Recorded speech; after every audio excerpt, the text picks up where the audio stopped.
Hello friends, நான் ரம்யா ஜெயச்சந்திரன் பேசுகிறேன். So இன்றைக்கி காலையில் ஒரு இன்சிடெண்ட் நடந்துச்சு.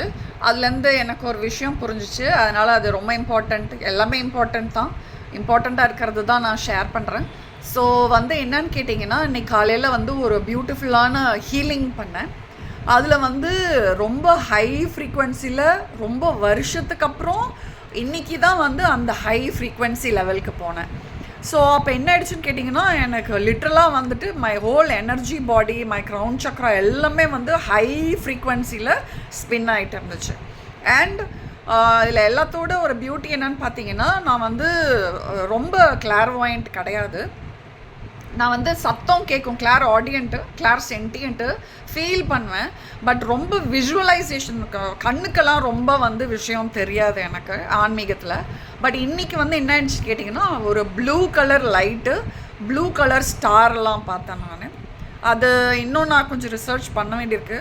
ப்ராபப்ளி அது என்னுடைய கோர் ஸ்ட்ரக்சராக இருக்கலாம், என்னுடைய ஆத்மாவோடைய ஏதோ ரிலேஷன் இருக்கலாம். ஸோ என்னென்னு கேட்டிங்கன்னா, இந்த மாதிரிலாம் ஒரு பியூட்டிஃபுல் விஷன் வந்தது. ஸோ இதெல்லாம் வரணுன்னா நம்ம ரொம்ப ஹை ஃப்ரீக்வன்சியில் வைப்ரேட் பண்ணால் மட்டும்தான் வரும். ஸோ அது போல் இன்றைக்கி நடந்துச்சு. அதுக்கப்புறம் என்ன ஆயிடுச்சுன்னு கேட்டிங்கன்னா, ரொம்ப அழகாக இருந்துச்சு. நான் ஃபீல் பண்ண எனர்ஜி எல்லாமே ரொம்ப பியூட்டிஃபுல்லாக இருந்துச்சு. ரொம்ப அழகான ஹீலிங்கும் பண்ணேன்னு நினைக்கிறேன். அதனுடைய எஃபெக்ட் நல்லாயிருக்கும். பார்த்திங்கன்னா, அவங்களுக்கு யாரை ஹீல் பண்ணுறனோ அவங்களுக்கு நல்லா குணமாகும். பட் நான் ஒரு விஷயம் என்ன பண்ணேன்னு கேட்டிங்கன்னா, ஹீல் பண்ணி முடிச்சுட்டு உடனே ஒருத்தவங்கக்கிட்ட பேசினேன். பேசக்குள்ளே என்ன ஆயிடுச்சு, நான் ஏதோ ஒரு விஷயத்த சொல்லக்குள்ளே இது தப்பு, இது ரைட்டு அப்படிங்கிற மாதிரி பேசணும். அப்போ பேசக்குள்ளே பார்த்தீங்கன்னா, பொதுவாக நிறையா விஷயம் பார்த்திங்கன்னா, தப்புங்கிறது நம்ம இந்த சமுதாயத்தில் எது தப்புன்னு சொல்கிறாங்களோ அதை தப்புன்னு நம்ம ஃபாலோ பண்ணிகிட்ருக்கோம்.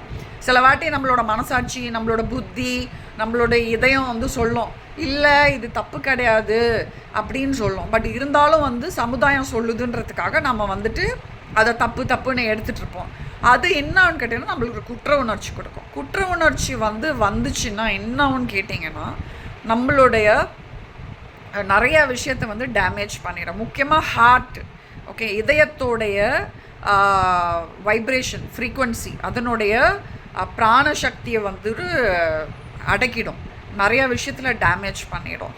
ஸோ எனக்கு என்ன ஆயிடுச்சுன்னு கேட்டிங்கன்னா, அவ்வளோ பியூட்டிஃபுல்லான ஹீலிங் பண்ணிவிட்டு நல்ல வைப்ரேஷனில் இருந்தால் எனக்கு பார்த்திங்கன்னா அவங்க பேசக்குள்ளே அவங்களும் சொல்கிற விதத்தில் எனக்கு கொஞ்சம் குத்த உணர்ச்சி வந்துச்சு. ஆக்சுவலாக பார்த்திங்கன்னா, நான் கடவுள்கிட்ட பேசக்குள்ளேயும் சரி, தேவதைகள் இவங்கக்கிட்ட பேசக்குள்ளேயும் சரி, என்னோட ஓன் மனசாட்சி இதன்படி தான் நான் நடக்கிறேன்.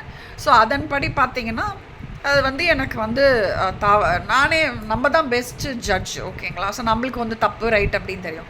பட் இன்னொருத்தவங்கக்கிட்ட பேசக்குள்ளே என்ன ஆகிடும்னு கேட்டிங்கன்னா, இந்த உலகத்தை சமுதாயத்தோடைய நியதியெலாம் வரக்குள்ளே நம்மளுக்கு ஐயோ அப்படின்னு அது தோணும். ஸோ அந்த மாதிரி ஒரு சூழ்நிலை தான் வந்துச்சு இன்றைக்கி. அதனால் அந்த குத்த உணர்ச்சி வந்துச்சு. கொஞ்சம் நேரத்துக்குலாம் பார்த்திங்கன்னா அது அப்படியே வச்சுட்டே இருந்தேன்னா, அப்படியே என்னுடைய ஃப்ரீக்குவன்சி, என்னுடைய வைப்ரேஷன் அப்படியே லோவாக ஆரம்பிச்சிது. ஸோ அப்போ தான் எனக்கு புரிஞ்சுது, இந்த குற்ற உணர்ச்சிங்கிறது எவ்வளோ பெரிய டிஸ்ட்ராயர், ஓகேங்களா, எவ்வளோ அழிக்கும் தன்மை உடையது. நம்மளுடைய இதயத்தோடைய ஃப்ரீக்குவன்சி வைப்ரேஷனை அழிச்சிடும் அது. ஸோ அனாவசியமாக ஒரு குற்ற உணர்ச்சியை நம்ம வச்சுருக்கக்கூடாது எப்பயும். ஒரு குற்ற உணர்ச்சி எப்போ வரணும்னா, உண்மையிலே உங்களுக்கு மனசாட்சிப்படி ஒன்று தப்புன்னு செஞ்சு அப்படின்னு நீங்கள் தோணுச்சு அப்படின்னாக்கா, அந்த நேரத்தில் அதை சரி நம்ம அடுத்த தடவை செய்யக்கூடாது அப்படிங்கிற உணர்த்துறதுக்கு தான் அந்த குற்ற உணர்ச்சி இருக்கணும், ஓகேங்களா. அது தவறு செய்யாமல் அடுத்த தடவை பார்த்துக்கிட்டு, அதுவும் நம்மளோட மனசாட்சி அப்படி சொல்லுச்சுன்னா மட்டும்தான்.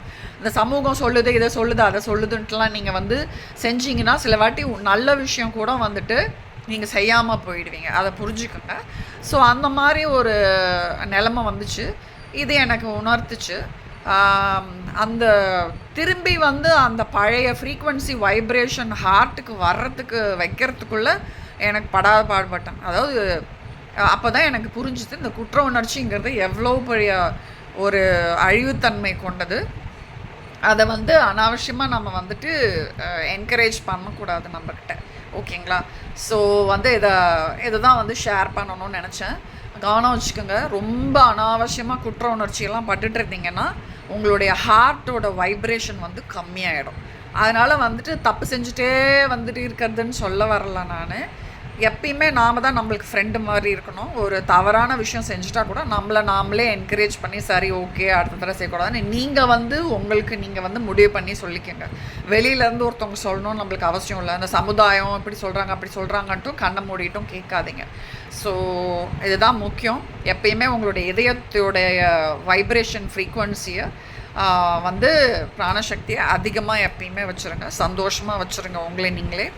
கடவுள் வந்து கனெக்ட் பண்ணிங்கன்னா உங்களுடைய ஹார்ட்டோட வைப்ரேஷனும் கடவுளோட வைப்ரேஷனும் கிட்டத்தட்ட ஒரே மாதிரி தான் இருக்கும். ஸோ அதனால் வந்துட்டு அவங்க வந்து சொல்லுவாங்க, ஒன்று நம்மளுக்கு ஹார்ட் வழியாக தான் சொல்லுவாங்க இது தப்பு சரின்னு சொல்லிட்டு, அதை மட்டும் ஃபாலோ பண்ணுங்க. ஓகேங்களா? ஸோ தேவையில்லாமல் குற்ற உணர்ச்சியோடு இருக்காதீங்க. அதை தான் சொல்ல வந்தேன். எனிவேஸ் ஹோப் இது வந்து உங்களுக்கு உதவியாக இருக்கும்னு நினைக்கிறேன். இந்த பாயிண்ட்டு கவனம் வச்சுக்கோங்க. ரொம்ப குற்ற உணர்ச்சி பட்டிங்கன்னா உங்களுடைய இதயத்தோடைய ஃப்ரீக்குவன்சி குறைஞ்சி போயிடும். அதனால் அதை வந்து குறைய விடாதீங்க. அப்புறம் வந்து இயற்கையிலேயே இருக்கிற அழகு, ஒரு மியூசிக்கில் இருக்கிற அந்த துடிப்பு எதுவுமே நம்மளுக்கு வந்து அந்த அளவுக்கு உணர முடியாமல் போயிடும். அதுதான் சொல்ல வந்தேன் நான். ஏன்னா ஹார்ட்டோட வைப்ரேஷன் ஃப்ரீக்குவன்சி குறைஞ்சிச்சுன்னா இது எல்லாமே உணர்கிற தன்மையும் குறைஞ்சிரும். அன்பு பாசம் எல்லாத்துலேயும் இருக்கிற இதுவும் போயிடும். ஓகேங்களா? ஸோ கேர்ஃபுல்லாக இருங்க. Take care. Okay, God bless. By.